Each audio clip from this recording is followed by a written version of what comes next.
اب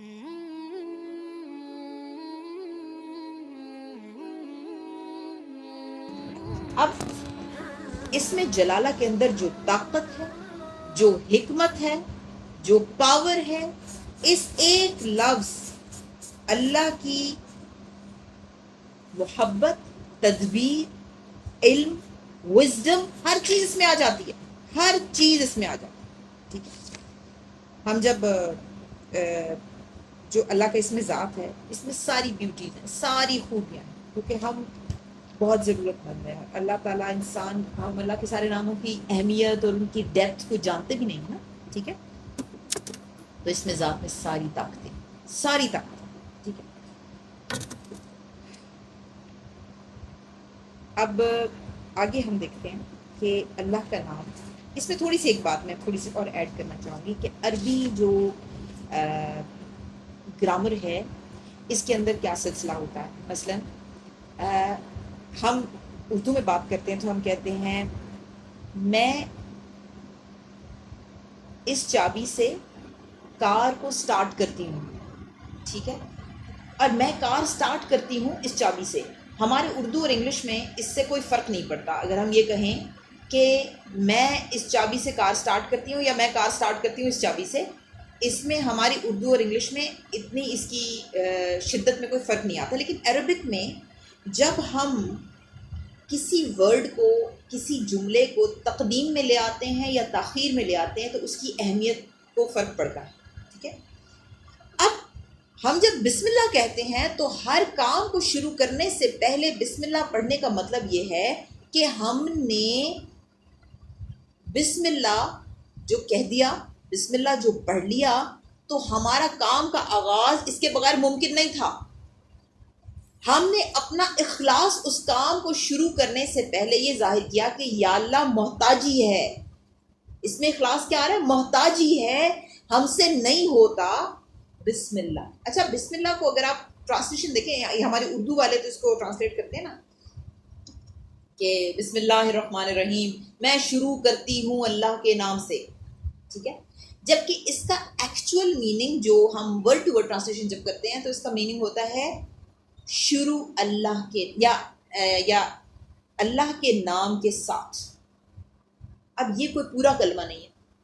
اللہ کے نام کے ساتھ جو ہے یہ کوئی پورا کلمہ نہیں ہے. ایسے لگتا ہے آگے کچھ ابھی آنا ہے، ابھی کچھ بات آگے ہونی ہے. اللہ کے نام کے ساتھ کیا؟ جب ہم کھانا شروع کرنے لگے ہیں تو ہم کہتے ہیں اللہ کے نام کے ساتھ. آگے سے ہم ورڈ نہیں بولتے، ہم وہ کام شروع کر دیتے ہیں، وہ عمل شروع کر دیتے. ہم نے کہا اللہ کے نام کے ساتھ اور پھر وہ کام شروع کر دیا. وہ ایک سینٹنس کا ایک حصہ، وہ صرف الفاظ نہیں ہے. ہم نے اس کام کو اس نام کے ساتھ پورے زور سے، پورے طاقت کے ساتھ ملا دیا ہے. اب اس کام کی برکت، اس کام کی ہیپننگ، اللہ یہ کہ وہ کام کا اس وقت ہونا آپ کے حق میں بہتر نہ ہو، اس کو برکت سے کوئی چیز روک نہیں سکتی. اللہ یہ کہ اس کام کا ہونا اس وقت طے نہ ہو، اس کام کی خیر و برکت سے ہمیں کوئی چیز نہیں روک سکتی. اب دیکھیں، کسی کام کا اس وقت پر نہ ہونا. ایک شخص ڈرائیو کرا تھا، اچانک اس کی گاڑی جو ہے نا رک گئی. وہ سٹارٹ کرتا رہا، وہ کسی پہاڑی سفر پہ تھا، تو وہ اس کی گاڑی اچانک رک گئی. اس نے بہت سٹارٹ کرنے کی کوشش کی، بہت سٹارٹ کرنے کی کوشش کی، وہ سٹارٹ ہی نہیں ہو رہی تھی. اس نے نکلا جیسے اس نے اس کو لات بھی ماری، اور وہ ایک دم جو ہے نا گھبراہٹ میں اور مطلب جیسے اس کو ایک ٹینشن اور ڈپریشن ہونے لگا. تھوڑی دیر گزری ہے تو وہ پہاڑی سفر میں چکے تھا، تو آگے ایک بہت بڑی چٹان لینڈ سلائڈنگ کی وجہ سے نیچے گر گئی، اور جہاں اس کی گاڑی کھڑی تھی بس وہ تھوڑی سی اس کے آگے سے سڑک وہاں سے ٹوٹ گئی. ٹھیک ہے، تو اس سے پہلے جو شخص پریشان بیٹھا تھا اس نے کہا الحمدللہ بھائی، یعنی اگر یہ میری گاڑی اگر تھوڑی سی آگے اب بند نہ ہوتی، اس ٹائم پر یہ بند نہ ہوتی، ٹھیک ہے، تو میں اس کھائی میں گر جاتا، کیونکہ وہ لینڈ سلائڈنگ ہونے والی تھی. اب بعض اوقات ہمارے شکوے شکایات ہی ختم نہیں ہوتے اللہ تعالیٰ سے. میں نے اس وقت مانگا تو اس وقت نہ دیا، اب کیا فائدہ.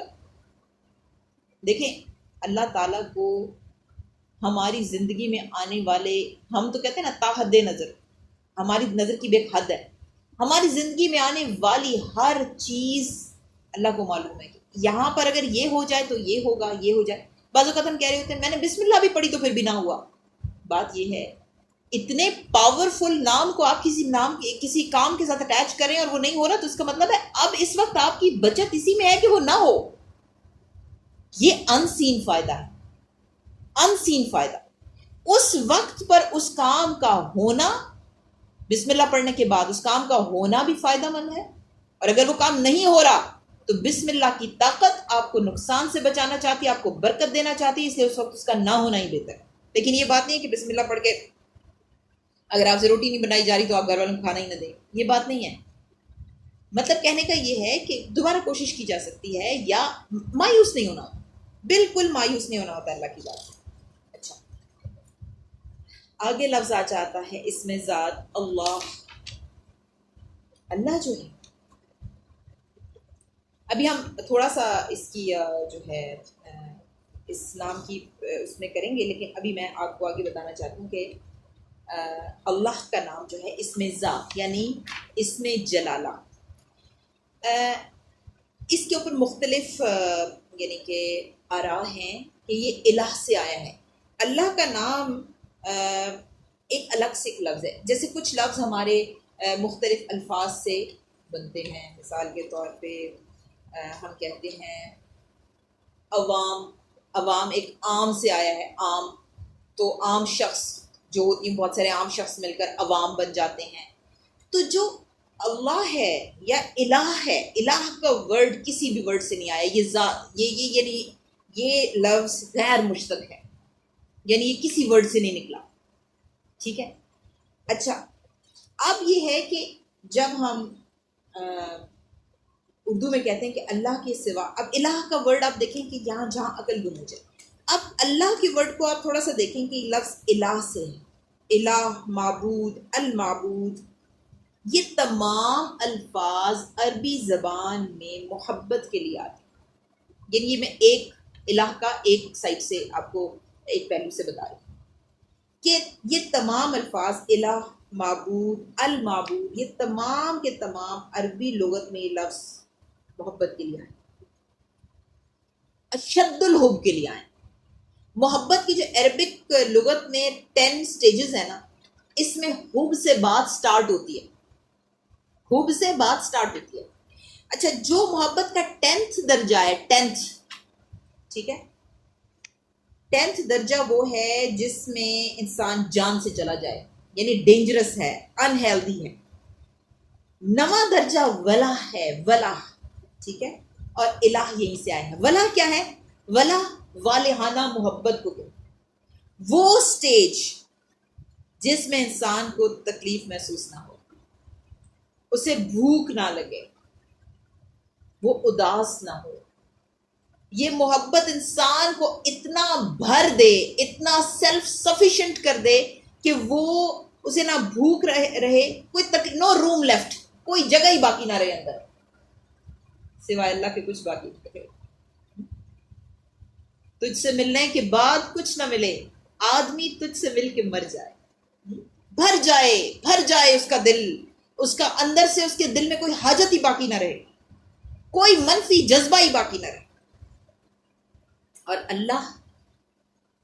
اللہ کو کے لفظ کو بیان کرنے کے لیے ہماری حاجتیں، ہماری استطاعتیں ختم ہیں۔ یہ اتنا بڑا لفظ ہے، صرف اس بات کو سوچیں کہ ہماری اوقات کیا تھی کہ ہمیں اتنا لفظ، بڑا لفظ اللہ لینے کا پروانہ مل گیا۔ وہ کبھی کبھی ہم غصے میں کسی کو کہہ رہے ہوتے ہیں، کسی کا نام لیتے ہیں تو وہ کہتا ہے میرے بچے کا نام بھی نہ لینا، میں تمہاری زبان کھینچ لوں، ٹھیک ہے۔ یعنی کہ نام لینے کی اجازت، نام لینے کا ایک جو استحقاق ہے، بہت بڑی بہت بڑا ایک انسینٹیو ہے جس کو ہم بیان نہیں کر سکتے کہ ہم اللہ کا نام لیتے ہیں۔ اس کے اندر آپ ایک اس نام کی ہیبت اور طاقت کے بارے میں آپ کو بتاؤں کہ امام راضی رحمۃ اللہ علیہ کے الفاظ کے مطابق وہ فرماتے ہیں فَسُبْحَانَ الَّذِي احتجب لشدت ظہورہ، پاک ہے وہ ذات جو چھپ گئی ہے اپنے ظہور کی شدت کی وجہ سے، یعنی کہ اگر وہ ظاہر ہو جاتا تو کوئی چیز باقی نہ رہتی۔ اس نے حجاب کیوں اختیار کیا ہے؟ کیونکہ اس شدت کو کوئی سہ نہیں سکتا۔ مثلا سورج ہے نا، سورج کی شدت ہم برداشت کر لیتے ہیں، لیکن آج کل کے موسم میں ہم دھوپ پہ زیادہ نہیں کھڑے ہو سکتے، اور سورج کو براہ راست دیکھنا تو بالکل ہمارے لیے پاسبل نہیں ہے، لیکن پھر بھی سورج کو ٹو سم ایکسٹینٹ ہم برداشت کر لیتے ہیں، لیکن اس کو دیکھنا برداشت نہیں کر سکتے۔ خوب چمکتا ہوا دوپہر میں جب 12-1 بجے جب سورج کی شدت ہوتی ہے، ہم نہیں دیکھ سکتے اس کی طرف، ہماری آنکھیں بند ہونے لگتی، لیکن سورج کو پھر بھی برداشت کیا جا سکتا ہے۔ لیکن اللہ کی تجلی کو برداشت کرنا اس کیفیت میں انسانوں کے لیے ممکن نہیں ہے، نہ ہی کسی اور مخلوق کے لیے ممکن ہے۔ وہ اس وقت کچھ اور سچویشن ہوگی، کچھ اور طاقتیں ہوں گی، کچھ اور کیفیات ہوں گی جس میں انسان کو یہ صلاحیت عطا کی جائے گی کہ وہ اللہ تعالیٰ کا جو چہرہ ہے اس کو دیکھ پائے۔